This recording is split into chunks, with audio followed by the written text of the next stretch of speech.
We begin tonight with the backlash stemming from comments made about immigration by a school district official in Ramona. Parents and community members say they are concerned after a video of the comments came to light. Good evening and thanks for joining us tonight. I'm Steve Price. The comment comes as federal immigration enforcement is in the national spotlight. News 8's Esmeralda Perez joins us now in studio with video from the meeting and the reaction it's getting. Esmeralda.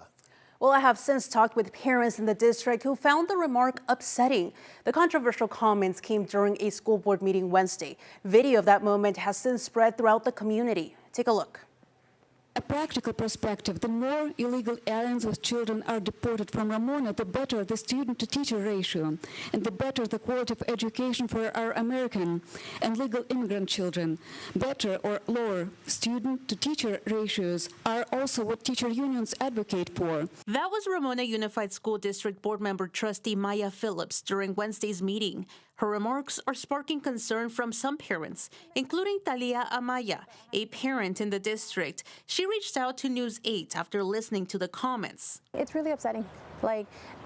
Me speaking personally, I disagree with those comments, and I really hope that, our words gets out there and they do something about it, because they should be, everybody should have a free open mind, but just her comments directly with that board, it was pretty offensive. News 8 tried to contact Phillips about the comments. She declined an interview but responded via email to her questions, saying she wants to reaffirm her personal commitment to supporting every student and family, regardless of their background or immigration status, as required by law. Also saying in part, quote, "I did not speak about the teacher-to-student ratio problem.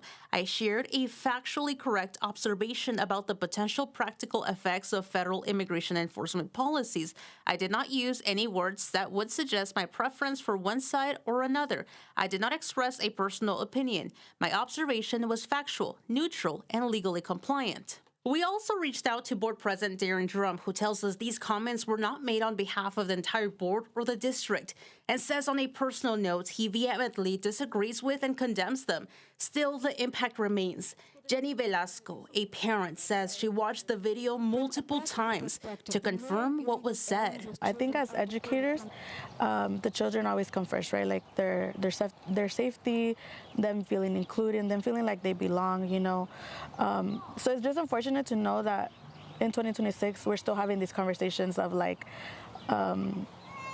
people being illegal or this or that, but they're not seeing them as humans, they're seeing as numbers or statistics. Phillips also shared in her response to News 8 that she crafts her comments in advance, saying that she rewrites them multiple times and triple checks them to make sure they are vetted, factual, logical, objective, sound, and lawful. We'll have more from her response in the online version of this story at cbs8.com. Steve. And Esmeralda, I have to believe for parents, it's not just the fact that, some students feel like they aren't valued, which, I could see how they would feel that way from these comments. But on top of that, for a lot of these families, these are very stressful times just to send their kids to school. And that's exactly right. And during the interview that I was speaking with both of these parents, they let me know that just last week, they saw immigration enforcement happening in their community. As you can imagine, Steve, a lot of concerns there when it comes to this. And then when they hear these comments. And they're not feeling that support then from the board. So you see the concern. All right, Esmeralda, thank you.